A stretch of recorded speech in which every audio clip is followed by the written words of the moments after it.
இயேசு உங்களை நேசிக்கிறார். பிரியமானவர்களே, இந்த நாளில் ஆண்டவர் நம்மளோடு பேசும்படியாய் நாம் கற்றுக்கொள்ளக்கூடிய காரியத்தை ஆண்டவர் இடைவிடுவாராக. அது அப்போஸ்தலர் புஸ்தகம் 2வது அதிகாரம் 42வது வசனம், 43வது வசனம், 44வது வசனம் இப்படியாக சொல்லுகிறது.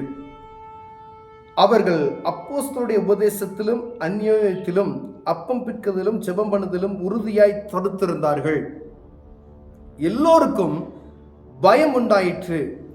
அப்போஸ்தலர்களாலே அநேக அற்புதங்களும் அடையாளங்களும் செய்யப்பட்டது. அப்போஸ்தலர்களாலே அநேக அற்புதங்களும் அதிசயங்களும் நடக்கப்பட்டது. ஜனங்களுக்கு பயம் உண்டாயிற்று. விசுவாசிகள் எல்லாரும் ஒருமித்திருந்து சகலத்தையும் பொதுவாய் வைத்து அனுபவித்தார்கள். காணியாட்சிகளும் ஆஸ்திகளையும் விற்று ஒவ்வொருவரும் தேவையானதை தக்கதாக அவைகளை எல்லோரும் பகிர்ந்து கொடுத்தார்கள். பிரியமானவர்களே, பிரித்தெடுக்கப்பட்ட ஒரு சபை என்று சொல்லப்படக்கூடிய 1ஆம் நூற்றாண்டில் ஆண்டவர் இயேசு கிறிஸ்துவிற்கு பின்பதாக அவருடைய சீசர்கள் நிமித்தம் உருவாக்கப்பட்ட சபை என்கிற முதல் திருச்சபை, அவர்கள் ஒருமித்து கூடி வாசம் செய்யக்கூடிய ஒரு பயங்கரமான ஒரு காரியம் எழுதப்பட்டு இருக்கிறது. பிரியமான, இன்னும் இருக்கிற சபையெல்லாம் அநேக சபைகள் உண்டு. ஆனால் ஆதி திருச்சபைக்கு ஒத்த ஒரு மாதிரி இருக்கிறதா என்று பார்க்கும்படியே ஆண்டவர் விரும்புகிறார். சபை நடத்துகிறது ஒரு எளிமையான காரியம் அல்ல. ஆதி திருச்சபை ஜனங்கள் பார்த்து பயம் நடுக்கமும் திகிலும் உண்டானது என்று எழுதப்பட்டிருக்கு. எல்லோருக்கும் பயம் உண்டாயிற்று. அப்போஸ்தலராலே அநேக அற்புதங்களும் அடையாளங்களும் செய்யப்பட்டது.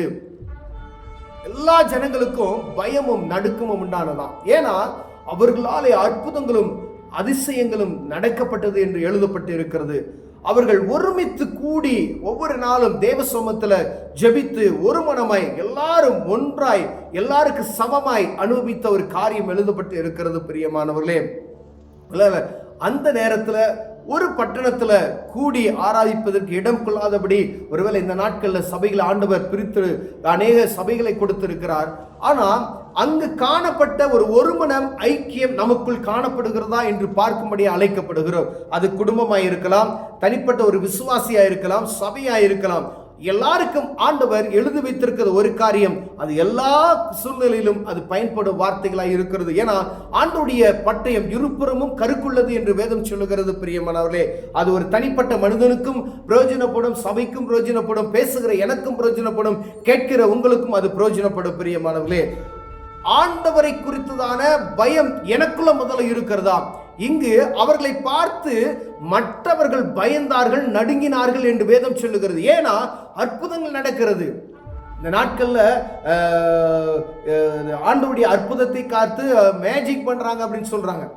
ஆனா அப்ப அப்போஸ்தலர் நிமித்தமாய் நடக்கப்பட்ட அற்புதம், முடவர்கள் நடந்தார்கள், செவிடர்கள் காதுகள் திறக்கப்பட்டது, குருடர்கள் பார்த்தார்கள் என்று வேதம் சொல்லுது. மரித்தவனை உயிரோடு எழுப்பினார்கள். பிரியமானவர்களே, அப்ப அவர்களுக்குள்ள காணப்பட்ட தேவ மகிமை எப்படி இருந்தது, அவர்களுக்குள்ள காணப்பட்ட பரிசுத்தாவின் அபிஷேகம் எப்படி இருந்தது என்பதை ஆராய்ந்து பார்க்கும்படியாய் ஆண்டவர் உங்களோடும் என்னோடு பேசுகிறார்.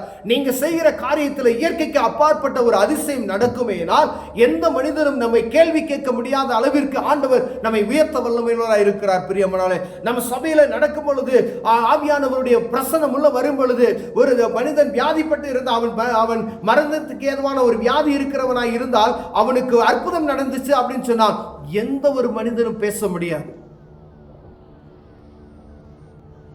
ஒரு பெரிய ஊழியக்காரர் ரயில் பயணத்தில் கடந்து செல்லும் பொழுது ஒரு பட்டணத்தை பார்த்து அழுதுட்டு சென்றாராம்.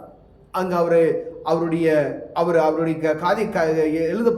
சொல்லப்பட்ட காரியம் பார்த்தீங்கன்னா, அந்த கிராமமே பாவத்தினால மனக்கசந்து அழுது புலம்புகிறார்களாம். பார்த்ததுமே அந்த கிராமத்தை பார்த்து கண்ணீர் விட்டுட்டு போனாராம். அந்த கிராமத்தினுடைய மக்களுக்கு யாரும் போய் சுவிசேஷம் அறிவிக்கப்படவில்லை. ஆனா ஆண்டவருடைய பிரசன்னம் அவருக்குள் இருந்தது நிமித்தம், அவருடைய பரிசுத்தம் அவருக்குள்ள காணப்பட்ட அந்த ஆண்டவருடைய பாரம், அந்த ஆத்ம பாரம், அந்த ஜனங்கள் அந்த ஊர்ல இருக்கக்கூடிய எல்லாருடைய இருதயங்களை குத்துண்டவர்களாய் பாவத்தை குறித்ததான பயமும் நடுக்கமும் திகழும் அவருக்குள் பிடித்தது நிமித்தமாய் அந்த கிராமமே ரட்சிப்பின் அனுபவத்துக்குள் அடைந்ததாம். பிரியமானவர்களே, ஆனா நம்முடைய வாழ்க்கை சூழ்நிலையை பார்த்து மற்றவர்கள் ரட்சிக்கப்படுவதற்கு ஏதுவாக நாம் இருக்கிறோமா? நம்முடைய வாழ்க்கை இயேசுவை பிரதிபலிக்கிறதா? என்னுடைய சபையை பார்த்து மற்றவர்கள் இங்கு போன ஆண்டுடைய பிரசன்னத்தை நான் பார்க்க முடியும் என்கின்ற நம்பிக்கை இருக்கிறதா? என்னுடைய சபையில் இருக்கிற ஜனங்கள் எல்லாரையும் பார்த்து மற்றவங்களை ஆதாயப்படுத்திக் கொள்ளும்படியான காரியம் நம்ம கிட்ட இருக்கிறதா என்று பார்க்கும்படி ஆண்டவர் உங்களோடு என்னோடு பேசுகிறார். ஆண்டவருடைய பழைய ஆதி திருச்சபையில அப்போஸ்தலரை பார்த்து பயந்து நடுங்கினார்களாம். அப்ப இவர்கள் நிமித்தம் ஆண்டவர் செய்த மகத்தான காரியம் இன்றும் அதே தேவன் தான் உயிரோடு இருக்கிறதை நாம் அறிந்திருக்கிறோம். இப்பையும் உலாவுகிற தேவன். ஏன்னா அவர் வருகை வருவரைக்கும் ஆவியானவர் அசைவாடுவார் என்பதை நாம் அறிந்திருக்கிறோம் பெரியமல். ஆனா அதுவரைக்கும் ரட்சிப்பின் அனுபவம் உண்டாகுது ஜனங்களுக்குள்ள. வேதம் எழுதியிருக்கிறது. அதே காலகட்டத்தில் தான் இருக்கிறோம். அப்போஸ்தலர் இருக்கக்கூடிய அந்த மகிமை நமக்குள்ள இருக்கிறதா? ஏன் நமக்குள் அப்படிப்பட்டதான காரியம் குறைந்து விட்டது? யோசித்து பாருங்களேன். எத்தனை சபைகள் இருக்கிறது. பகிரங்கமா இந்த சபையில இவ்வளவு பேர் ரட்சிக்கப்படுவதற்கு காரணம் என்ன? வெளிநாட்டுகளில் நடக்குது. நம்ம நாட்டில் எத்தனை சபைகள்? சொற்ப சபைகள் மாத்திரமே அப்படி இருக்கிறதே. சபையில் இருக்கக்கூடிய ஊழியக்காரர் பார்த்து நடுங்குகிற காரியம் இருக்கிறதா? ஒருவனு வாய் திறக்க முடியாதபடிக்கு தேவனுடைய மகிமை அங்கு வெளிப்படுகிறதா? ஆண்டவருடைய நாமத்தை குறித்து பேசுவதற்கு நடுக்கம் உண்டாகிறதா? நாம் நடந்து கொள்ளுகிற நம்முடைய பரிசுத்தம், நாம் செயல்படுகிற காரியங்களை குறித்து ஆண்டவர் செயல்பட முடியும் என்பதை நாம் அறிந்து கொள்ளும்படி அழைக்கப்படுகிறோம். ஆதி அப்போஸ்தலர் காலத்தில் நடக்கப்பட்ட அதே அனுபவம் இப்பொழுது நடக்கும்படி ஆண்டவர் விரும்புகிறார். இது கடைசி காலத்தில் நாம் இருக்கிறோம். சபைகள் பரிசுத்தமாகட்டும். ஆண்டவர் அவருடைய நாமத்தில் எதை கேட்டால் அதை தருவேன் என்று சொன்னார். இங்கு நடக்கப்பட்ட அற்புதம் அதிசயம் இப்பொழுது நடக்குமேனால் ஆண்டவர் பெரிய காரியத்தை செய்ய வல்லமையில் இருக்கிறார். ஒருவரும் எதிர்த்து பேச முடியாது பிரியமானவர்களே. விசுவாசிகள் எல்லாரும் ஒருமித்திருந்து சகலத்தையும் பொதுவாய் வைத்து அனுபவித்தார்கள். எவ்வளவு மேன்மையா! அந்த அனுபவத்திற்குள்ள இந்நாள்ல செய்ய முடியுமா என்றால் பார்த்தா கண்டிப்பா நடக்காது. ஏன் அப்படின்னா அவர்கள் காணியாட்சிகளையும் விட்டு சொத்துக்களை மொத்தமா வைத்து பொதுவாய் அனுபவித்தார்கள்.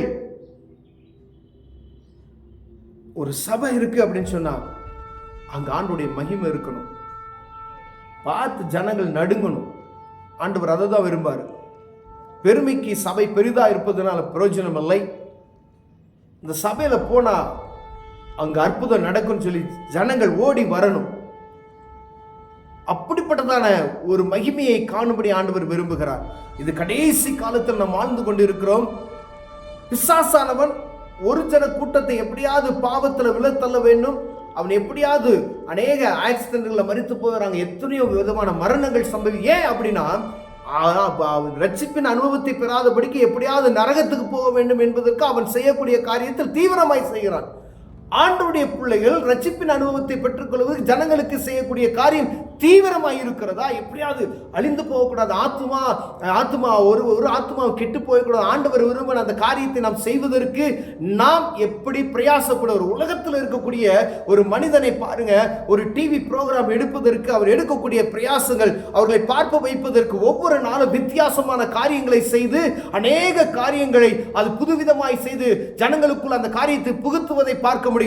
வானத்தை பூமியை படைத்த சர்வ வல்லமையுள்ள தேவனை கொண்டு செல்வதற்கு நாம் எடுக்கக்கூடிய முயற்சி எவ்வளவாய் இருக்கிறது என்று பார்க்கும்படி அழைக்கப்படுகிறோம். நான் ரட்சிப்பின் அனுபவத்தை பெற்றுக்கொண்டு ஆண்டவருடைய நாமத்தை அறிந்து கொண்டு நான் வீட்டில் அப்படியே முடங்கிக் கொண்டு இருந்து நான் மட்டும் மகிமையாய் வாழ்ந்தால் போதும் என்ற நம்பிக்கையோடு நான் இருந்து கொண்டு இருந்தால் ஆண்டவர் வரும்பொழுது கணக்கு ஒப்புவிக்கிறவனாய் காணப்படும்படியாய் இருப்பேன்.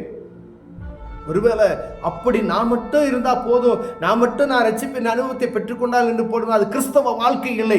மற்றவர்களுக்கு நீங்கள் பெற்ற இன்பத்தை சொல்லி அவர்கள் ரட்சிப்புக்குள் நடத்த வேண்டும் என்பதுதான் ஆண்டவருடைய பிரியமானவர்கள். அதற்காகவே முன்குறிக்கப்பட்டோம், அதற்காகவே அழைக்கப்பட்டோம், அதற்காகவே அப்போஸ்தலராக பிரிக்கப்பட்டோம் என்பதை அறிந்து கொள்ளும்படி அழைக்கப்படுகிறோம். நாள் ஒன்று வரும், அன்று ஆண்டவர் கணக்கு கேட்பார். உனக்கு கொடுக்கப்பட்ட தாளந்துல கணக்கு கேட்பார். உங்களுக்கு கொடுக்கப்பட்ட தாளந்து குறித்து கணக்கு கேட்பார். நீங்க மியூசிக் வாசிக்கலாம், உங்களுக்கு கொடுக்கப்பட்ட தாளந்தை குறித்து கணக்கு, நீங்க டீச்சரா இருக்கலாம், உங்களுக்கு கொடுக்கப்பட்ட தாளந்தை குறித்து ஆண்டவருக்கு எத்தனை ஆத்துமா அறுவடை செய்தாய், எத்தனை பேரை ஆண்டவர் வழியில நடத்தினாய், எத்தனை பாவியான மனிதனை நல்வழிப்படுத்தினாய், இந்த பரலோகம் நரகம் உண்டு என்ற காரியத்தை எத்தனை பேருக்கு நீ சொன்ன. நீ ஒருவரை அறிந்திருந்து நீ சொல்லாமல் விட்டால் அந்த காரியம் உனக்கு குற்றமாய் மாறுமே, எரிகிற நரகத்துக்கு நீயும் தள்ளப்பட்டு போவாய் என்கிற காரியத்தில் பயமும் நடுக்கும் திகழும் உள்ளவராய் காணப்படுவோமே. ஆனால் ஆண்டவருக்கு பயந்து நாம் இருப்போம். பெரியமான ஆதி அப்போஸ்தலர்களை அப்போஸ்தல காலத்தில் நடக்கப்பட்ட அனுபவம் போல ஆண்டவர் விரும்புகிறார். அதே ஒரு நாள் மீண்டுமாய் வருமானால், எல்லாம் ஒருமனப்பட்டமானால் ஆண்டவர் அப்படிப்பட்ட நாளை மீண்டுமாய் உண்டாக்குவார்.